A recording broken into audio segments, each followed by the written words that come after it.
house, making her father dance attendance on her as they readied for their Saturday picnic. "Your daughter is a tyrant," Antoine said, appearing in the doorway. He walked toward her, his pomaded hair glinting black in the sunlight.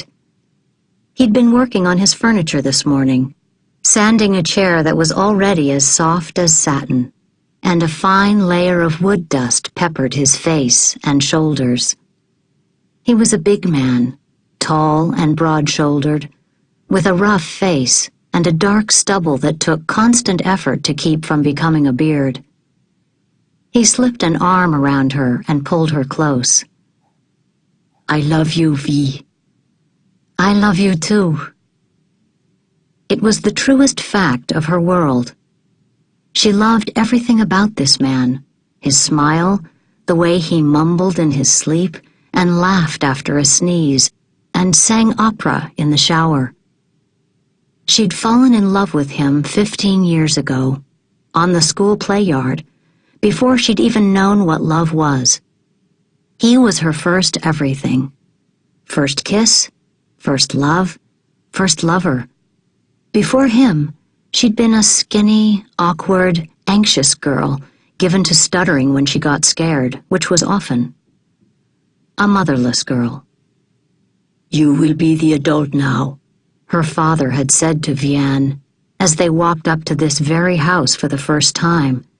She'd been 14 years old, her eyes swollen from crying, her grief unbearable. In an instant, this house had gone from being the family's summer house to a prison of sorts. Maman had been dead less than 2 weeks when Papa gave up on being a father. Upon their arrival here, he'd not held her hand, or rested a hand on her shoulder, or even offered her a handkerchief to dry her tears. But I'm just a girl," she'd said. "Not anymore." She'd looked down at her younger sister, Isabel, who still sucked her thumb at 4 and had no idea what was going on. Isabel kept asking when Maman was coming home. When the door opened, a tall, thin woman with a nose like a water spigot and eyes as small and dark as raisins appeared. "These are the girls," the woman had said. Papa nodded. "They will be no trouble." It had happened so fast. Vianne hadn't really understood.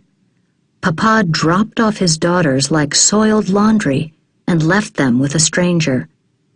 The girls were so far apart in age, it was as if they were from different families.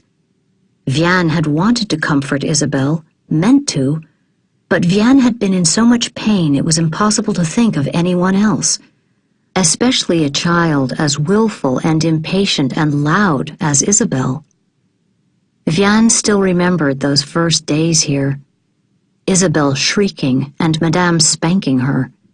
Vianne had pleaded with her sister, saying again and again, "Mon Dieu, Isabelle, quit screeching. Just do as she bids."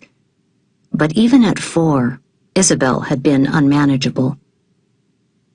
Vianne had been undone by all of it, the grief for her dead mother, the pain of her father's abandonment, the sudden change in their circumstances, and Isabel's cloying, needy loneliness.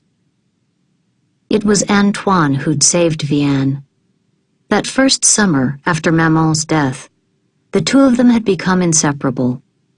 With him, Vianne had found an escape. By the time she was 16, she was pregnant. At 17, she was married and the mistress of Le Jardin. 2 months later, she had a miscarriage and she lost herself for a while. There was no other way to put it. She'd crawled into her grief and cocooned it around her, unable to care about anyone or anything, certainly not a needy, wailing 4-year-old sister. But that was old news, not the sort of memory she wanted on a beautiful day like today. She leaned against her husband as their daughter ran up to them, announcing,